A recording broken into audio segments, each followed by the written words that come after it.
शाळांची झाडाझडती, बोगस शिक्षक शोधणार. 4.5 लाख फायलींची फेरपडताळणी.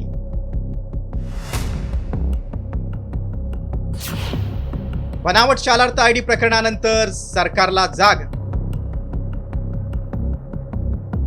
शिक्षण अधिकाऱ्यांची बोगस मान्यता आणि शालार्थ आयडी बनावट असूनही अनेक शिक्षक शिक्षकेतर कर्मचारी दरमहा शासनाकडून वेतन घेतात असा संशय शिक्षण विभागाला आहे.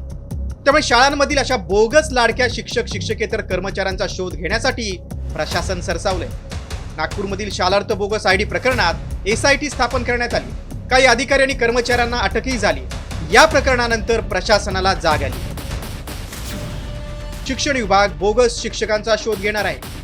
नोव्हेंबर 2012 ते जुलै 2025 पर्यंतची कागदपत्र मागवली जाणार आहेत. राज्यात 1,23,000 सरकारी आणि खाजगी अनुदानित शाळा आहेत. सर्व शाळा अंतर्गत सुमारे 5.25 लाख शिक्षक आणि शिक्षकेतर कर्मचारी आहेत. वेतनासाठी दरवर्षी सरकारी तिजोरीतून 55 ते 60 हजार कोटी रुपये खर्च होतात. सुरुवातीला नागपूर विभागात उघडकीस आलेला हा शिक्षक व शिक्षकेतर कर्मचाऱ्यांचा भरती घोटाळा नंतर हळूहळू लक्षात आलं की याची व्याप्ती संपूर्ण राज्यभर असावी.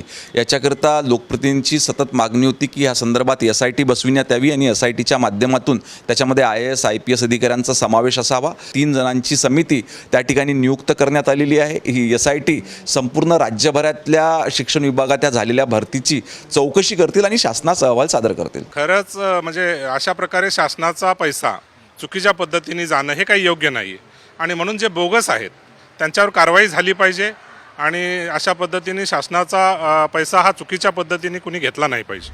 विभागीय आयुक्त डॉक्टर चंद्रकांत पुलकुंडवार यांच्या अध्यक्षतेखालील विशेष पथकाकडून कागदपत्रांची फेरपडताळणी होणार आहे.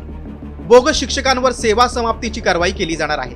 त्यांच्याकडून आतापर्यंत घेतलेल्या वेतनाचीही वसुली केली जाणार आहे. पुणे पोलिसांनी शिक्षक पात्रता परीक्षेतील म्हणजेच TAT गैरव्यवहाराच्या तपासात बोगस शिक्षकांची माहिती उघड केली होती. महाराष्ट्रात 7,880 बोगस शिक्षक असण्याची शक्यता आहे. उत्तर महाराष्ट्रामध्ये सर्वाधिक संख्या आहे. मुंबईत 163, ठाण्यामध्ये 557, पुण्यामध्ये 395, औरंगाबाद 458, कोल्हापूर 126, नाशिकमध्ये 1,154, धुळ्यामध्ये 1,002, नंदुरबारमध्ये 808. राज्याच्या तिजोरीत खडखडाट असताना बोगस शिक्षक शासनाची लूट करतायत. त्यामुळे शाळांच्या झाडाझडतीत काय सत्य समोर येतंय ते पाहणं महत्त्वाचं आहे. ब्युरो रिपोर्ट, साम TV न्यूज, मुंबई.